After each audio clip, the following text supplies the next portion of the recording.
David Taylor, Chairman and CEO of Procter Gamble, joining us. Thanks for taking the time, Mr. Taylor. I appreciate it. You're welcome. I look forward to talking with you, Brian.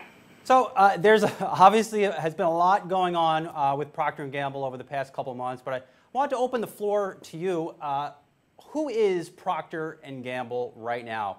You hear so many things by the activist investor Nelson Peltz out there. We read your financial statements, and there seems to be a lot of good things going on, but we'd love to open the floor to you.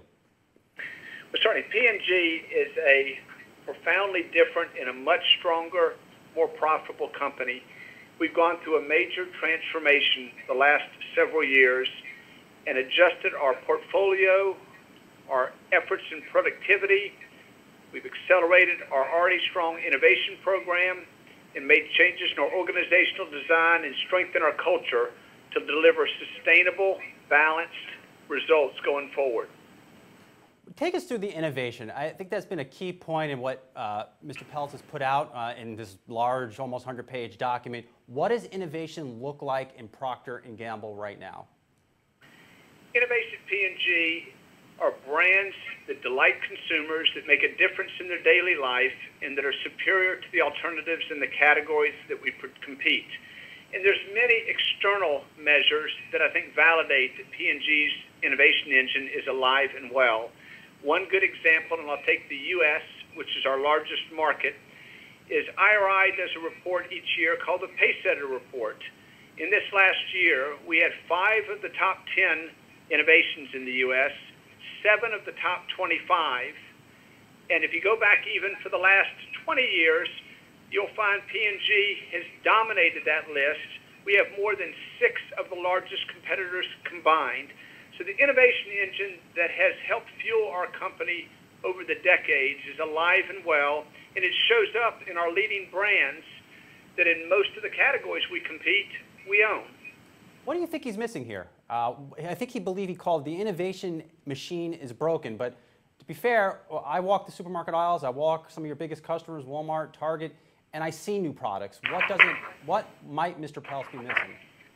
I think there's a couple points I'd make. One, I think he uses outdated information and tries to describe the company that may have existed 5 or 10 years ago.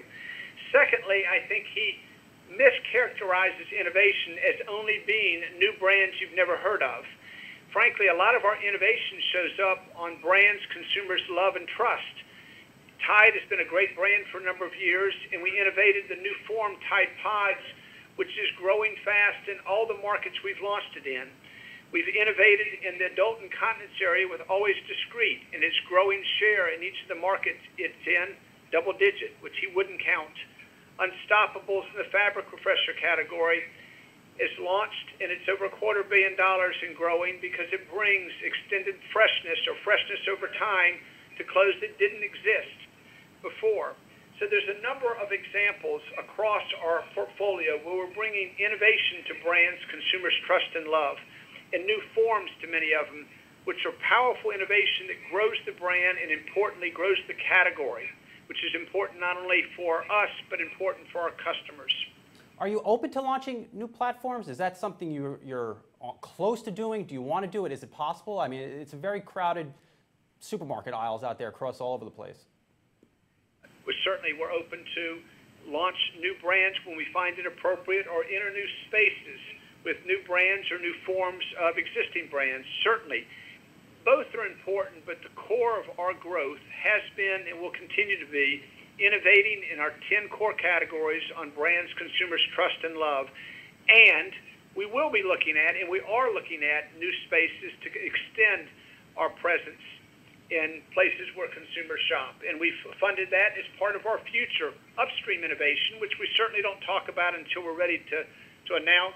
But yes, we have funded and are working on new spaces, and that innovation is also alive and well at P&G. That's what I also wanted to touch upon with you. What I don't think a lot of people know is you have something called P&G Ventures.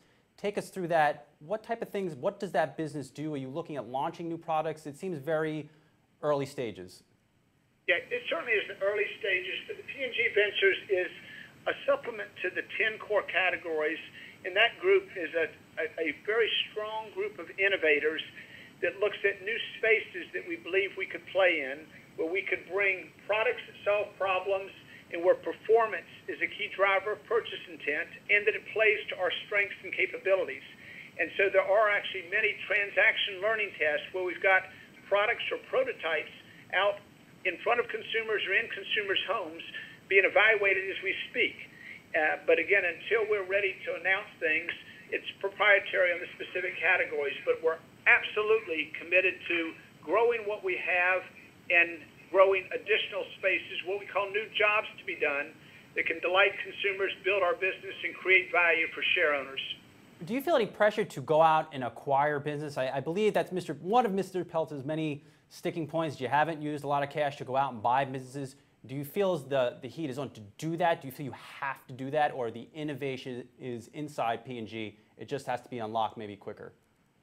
I think the answer is both, but the primary source of our growth will be organic growth in the categories we're in, building on the brands we have, but also we remain open to go into new spaces with new brands, capabilities, or forms as we see opportunities.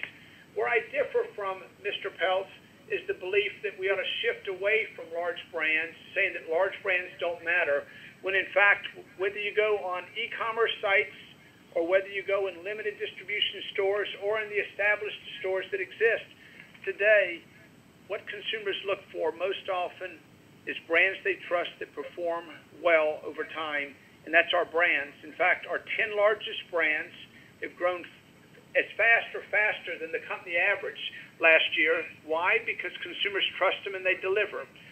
There is an important and in that is each of the 10 presidents that is empowered to lead their category can look outside when they see opportunities, but the key message is the core is to build what you have because that works, and we're seeing acceleration in our growth, and to me that's a powerful way to create value, but we'll also, of course, look to extend our portfolio when we see opportunities to create value. Take us through your board. I go to the P&G website. This looks like a heavy hitter type of board, many well-known names, tons of experience. Why do you think Peltz has come out here and been so vocal against this board? It certainly seems like they know what they're doing.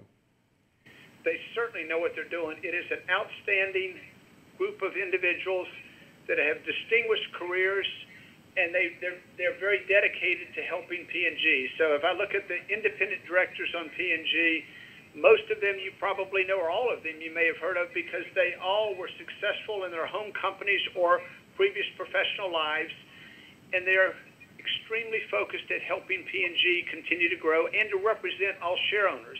You know, interesting, he says they're not engaged. 95% or a little over 95% participation in all meetings or calls. Whenever I need additional insight or thoughts, this board has been ready, either individuals, a group of individuals, or collectively as a board, to be available to help myself and the company. So they're providing to me the oversight that is right. They're overseeing a plan that is working. They provide the governance that I think our share owners would want to see.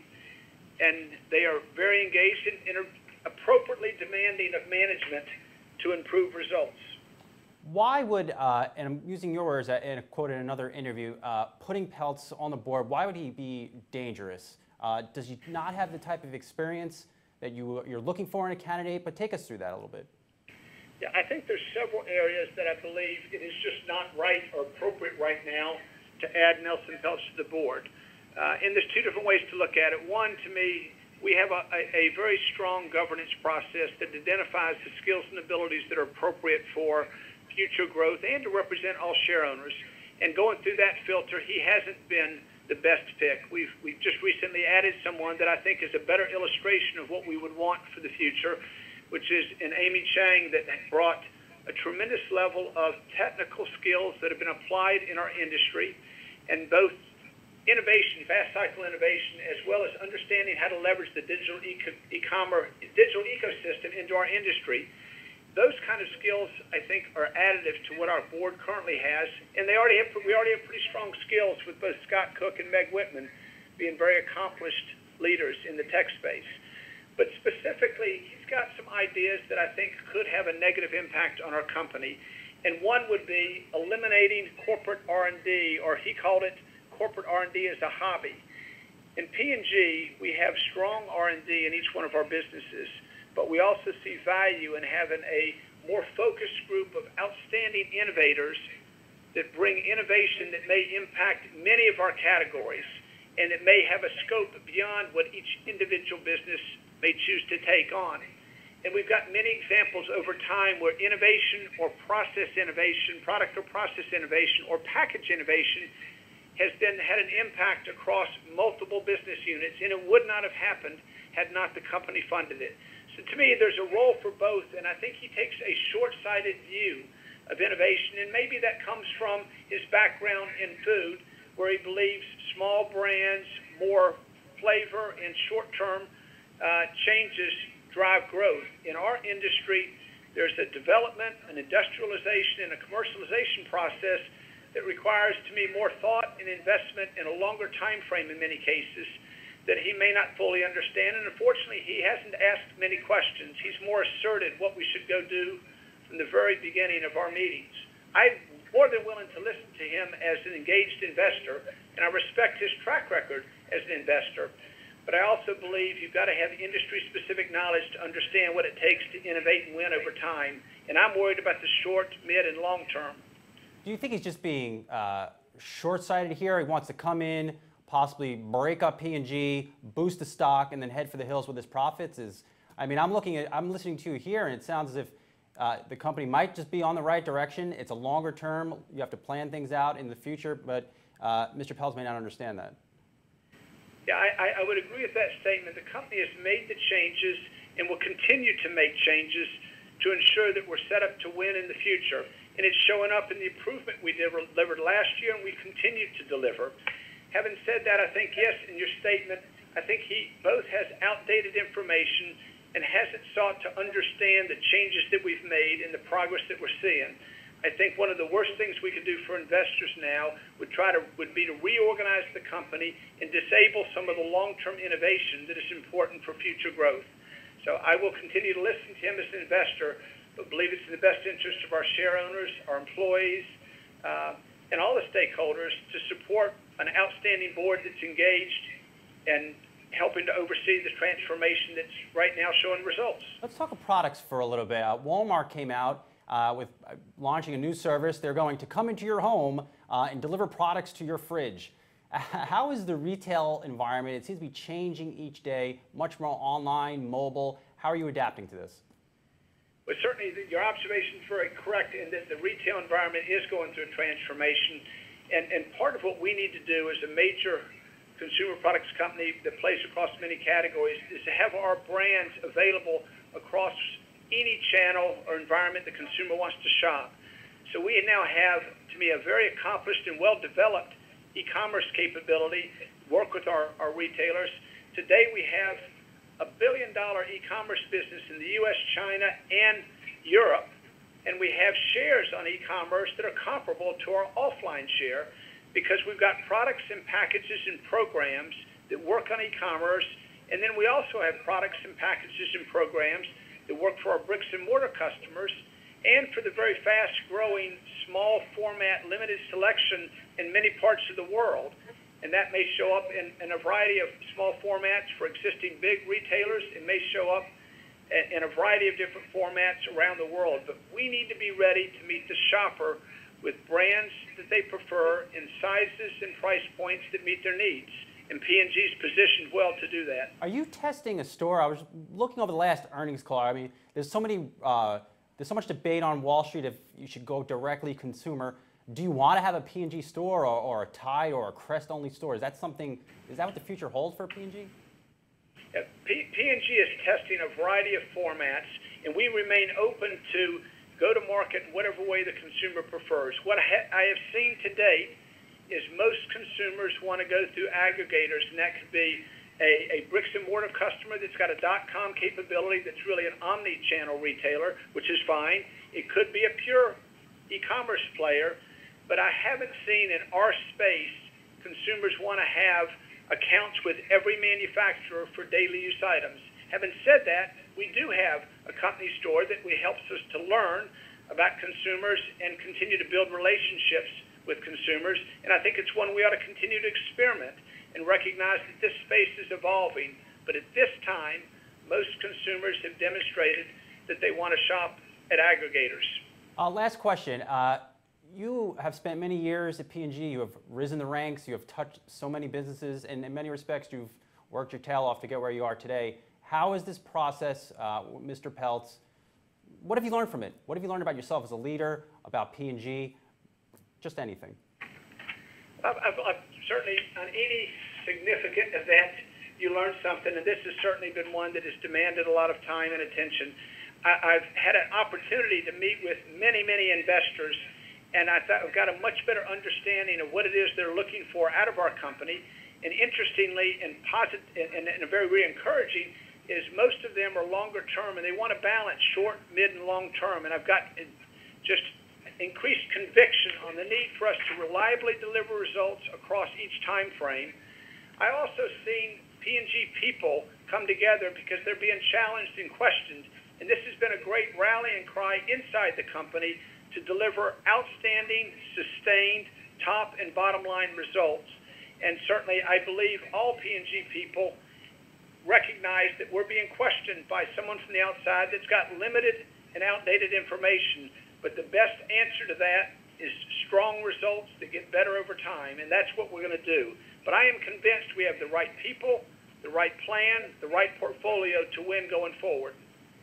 David Taylor, Chairman and CEO of Procter & Gamble, thank you for joining us. Appreciate it. Thank you very much.